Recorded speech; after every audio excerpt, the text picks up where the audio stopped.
I remember the first Kiko Martinez fight, and I look back when I was prior to writing a tribute to Frampton's career for this week's issue, and look back on some of his performances.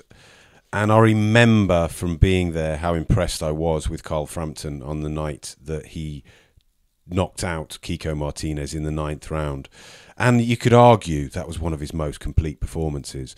And what was particularly impressive in that contest was that he came back after having a very difficult 8th round when Martinez really looked like he was getting back into that contest to then just finish Martinez with a counter right hand in the 9th, and that was a move that he and Shane McGuigan were practicing just moments before they made their way to the ring. You mentioned his ring walks. I talked there about the injury to my left ear while I was watching him make his way to the ring against Scott Quigg, and the tune that he went into there, bearing in mind that he's very much on enemy territory over in Manchester, was Jay-Z, Run This Town.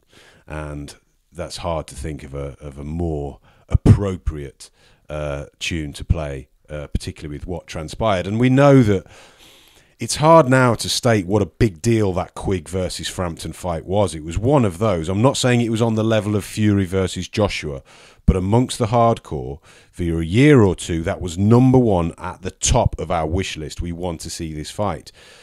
Unfairly, I think, the fact that that fight didn't turn into the humdinger that many of us expected it to means that doesn't really get mentioned when we talk about really important British fights over the last few years. But that has to be up there. And I also think it's one of Frampton's best performances.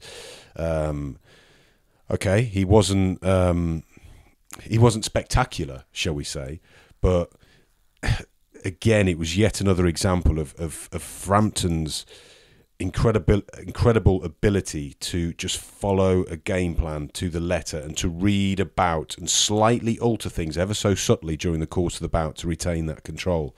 And he did that against Quigg. And what that meant to Scott Quigg, I mean, I remember being at the post-fight press conference, speaking to Shane McGuigan, speaking to Carl Frampton, but out the back in floods of tears was Scott Quigg. You know, he'd broken his jaw in that fight. That meant everything to Scott, and he was just absolutely heartbroken that he'd lost that fight. But an interesting thing, I remember being called to a press luncheon 2 weeks before the Quigg-Frampton fight. And the press luncheon was in London, and we get there, and Frampton's not there.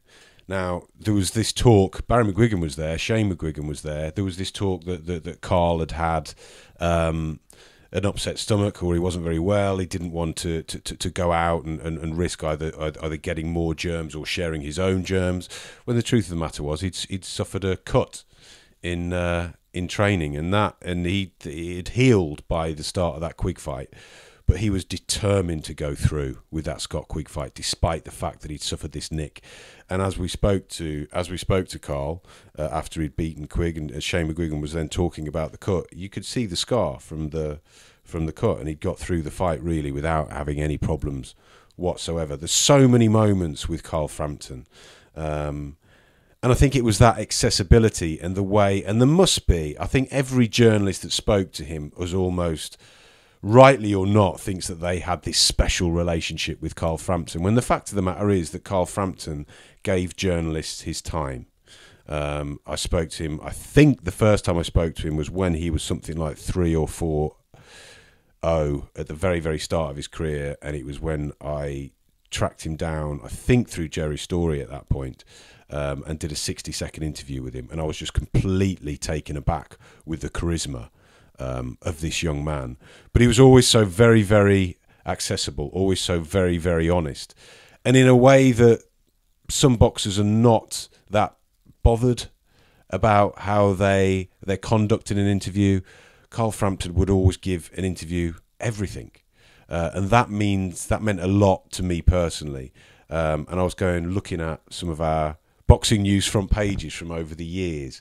Enter the Jackal, Day of the Jackal, with the various headlines we used. I think my particular favourite was after the Scott Quigg fight, where we had Super Framp, on the front. And then, of course, there was Fairy Tale of New York when he completed his greatest victory against Leo Santa Cruz to cap an incredible year in 2016.